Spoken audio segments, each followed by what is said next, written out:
the student of class 9. Today we will read from the book of Beehive, lesson number 4, A Truly Beautiful Mind. This is the story of a genius scientist Albert Einstein relating to this lesson. Let's open your book and read the lesson. A Truly Beautiful Mind. Albert Einstein was born on 14 March 1879 in the German city of Ulm, without any indication that he was destined for greatness. On the contrary, his mother thought Albert was a freak. To her, his head seemed much too large. Albert, the great and genius scientist Albert Einstein, was born 14 March 1879 in the city of Ulm in Germany. His mother thought that Einstein was a weak boy because his head was so heavy. At the age of 2.5, Einstein still wasn't talking.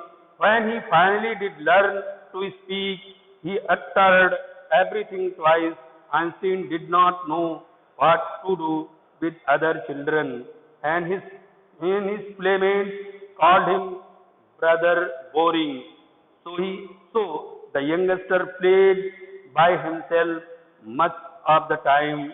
He especially loved mathematics toys. Looking at his newborn sister Maza, he is said to have said, "Fine, but where are her wheels?" Albert Einstein started to speak near about 2.5 years later. But finally, he learned to speak. He uttered twice a word. His playmates called him brother boring, and when he saw his newborn sister Maja, he said, "Fine, but where is her wheel?" A headmaster once told his father that what Einstein chose as a profession wouldn't matter because he will never make a success at anything. Einstein began learning to play the violin at the age of 6 because his mother wanted him to. He later became a gifted amateur violinist, maintaining the skill throughout his life. His headmaster once said to his father that Albert Einstein did not success in anything, but at the age of 6 he began to play violin, and all through his life he maintained this skill throughout his life. But Albert Einstein was not a bad pupil.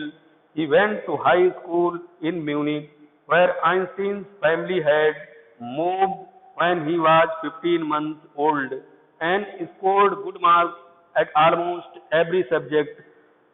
Einstein hated the school regimentation and often clashed with his teachers.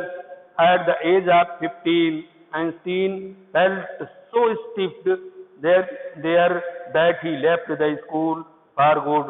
When he was 15 months old, his parents went to the other cities, and he scored at every subject good marks, but he hated the regimentation rule of the schools and often clashed to the teachers.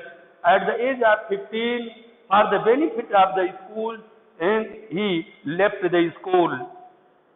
The previous year, Albert's parents had moved to Milan and left their son with relatives.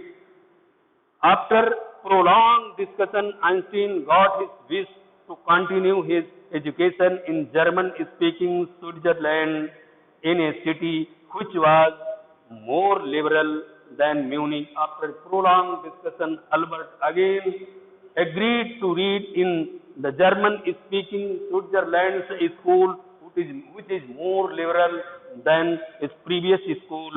Einstein was highly gifted in mathematics and interested in physics, and after finishing his school, he decided to study at a university in Zurich. But science wasn't the only thing that appealed to the dashing young man with the walrus mustaches. He also felt a special interest in a fellow student, Mileva Marik, whom he found to be a clever creature. This young serf had come to Switzerland because the university in Zurich was one of the few in Europe where women could get degrees. Einstein saw at her an ally against the Philistines.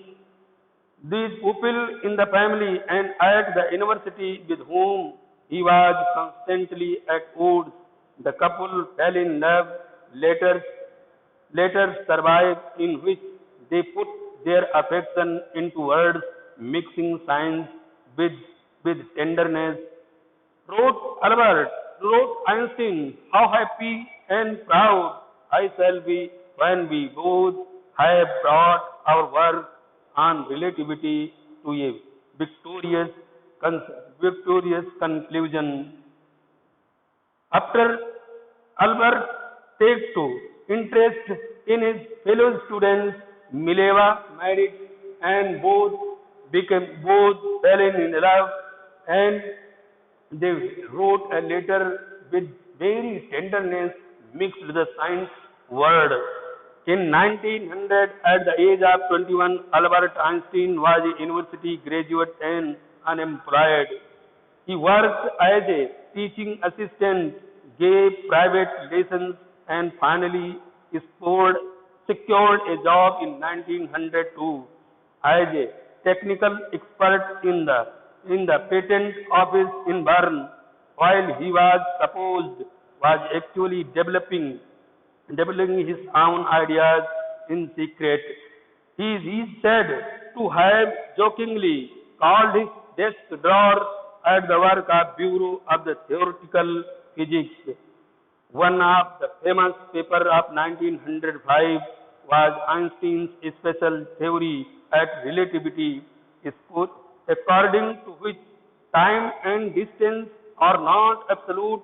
Indeed, two perfectly accurate clocks will not continue to show the same time if they come together again after a journey. If one of them has been moving very fast relative to the other, from this followed the world's most famous formula which describes the relationship between mass and energy E equal to m square. While Einstein was solving the most difficult problems in physics, his private life was unraveling. Albert had wanted to marry Mileva right after finishing his studies, but his mother was against it. She thought Mileva, who was 3 years older than her son, was too old for him. She was also bothered by Mileva's intelligence. She is a book like you, his mother said. Einstein put the wedding off. After opposing his mother, Einstein put off his wedding with Mileva. The pair finally married in January 1903 and had 2 sons. But a few years later, the marriage altered. Mileva, meanwhile, was losing her intellectual ambition and becoming an unhappy housewife. After years of constant fighting, the couple finally divorced in 1919. Einstein married his cousin Elsa the same year. Einstein's new personal chapter coincided with his rise to world fame in 1915. He had published his general theory of relativity, which provide a new interpretation of gravity. An eclipse of the sun in 1919 brought proof that it was accurate. Einstein had correctly calculated in advance the extent to which the light from fixed stars would be deflected through the sun's gravitational force, gravitational field. The newspaper proclaimed his work as a scientific revolution. Einstein received the Nobel Prize for Physics in 1921. He was toured with honors and invitations from all over the world and landed by the press. When the Nazis came to the power in Germany in 1933, Einstein immigrated to the United States. 5 years later, the discovery of nuclear fission in Berlin had American physicists in an uproar. Many of them had fled from Einstein just as Einstein had, and now they were afraid the Nazis could use an atomic bomb. At the urging of a colleague, Einstein wrote a letter to the American President Franklin D. Roosevelt and to August 1939, in which he warned a single bomb of this type exploded in a part might very well destroy the whole part together with some of the surrounding territory. His words did not fall to live and effect. The Americans developed an atomic bomb in a secret project of their own and dropped it in the Japanese cities of Hiroshima and Nagasaki in August 1945. Einstein was deeply shaken by the extent of the destruction. This time he wrote a public missive in the United Nations. In it he proposed the formation of a world government. Unlike the letter to Roosevelt, this one made no impact. But never the next decade, but over the next decade, Einstein got ever more involved in politics, agitating for an end to the arms build-up and using his popularity to campaign for peace and democracy. When Einstein died in 1955 at the age of 76, he was celebrated as a visionary and world citizen as much as a scientific genius. See the whiteboard summary of the lesson.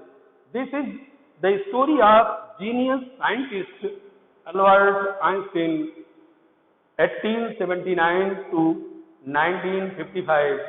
Though he was a late bloomer, speaking at 2.5 years of age and having a large head, it was his love for mathematics, physics, freedom, world peace and nuclear non-proliferation that earned him respect worldwide, credited with discovering the groundbreaking theories of relativity. He was awarded many prestigious awards, including the Nobel Prize for Physics in 1921. During his later years, especially of Hiroshima and Nagasaki bombing, he became a strong advocate of world peace and nuclear disarmament. He called for setting up a world government to control the proliferation of nuclear bombs. Till date, Einstein is celebrated as a visionary and world citizen as much as scientific genius. Now, Thinking about the text. See, question number second and third. Question number second and third you have to do as your homework. Now, open your book to the question number 4. Question number 1 you have not to do, but question number second and third you have to do as homework. Now, see the whiteboard. On whiteboard, question number 4. What did Einstein call his desk drawer at the patent office and why? Einstein called his desk drawer the Bureau of Theoretical Physics because there he used to secretly work on his ideas. Why did Einstein write a letter to Franklin Roosevelt? Einstein wrote a letter to Franklin Roosevelt to warn him of the effects of the bomb and its destructive power. Question number 6. How did Einstein react to the bombing of Hiroshima and Nagasaki? Einstein was deeply shaken by the bombing of the two cities of Hiroshima and Nagasaki. He wrote a public letter to the United Nations urging to form a world government. He became a strong promoter of stopping the production and proliferation of nuclear weapons. Why does the world remember Einstein as a world citizen? Einstein is remembered as much for his path-breaking scientific discoveries, for his efforts to bring world peace, democracy, and nuclear disarmament. Following the bombing of Hiroshima and Nagasaki, he became the strong promoter of stopping the production of nuclear weapons. Now, your lesson has completed. Pause the video and write in your notebook. Thank you.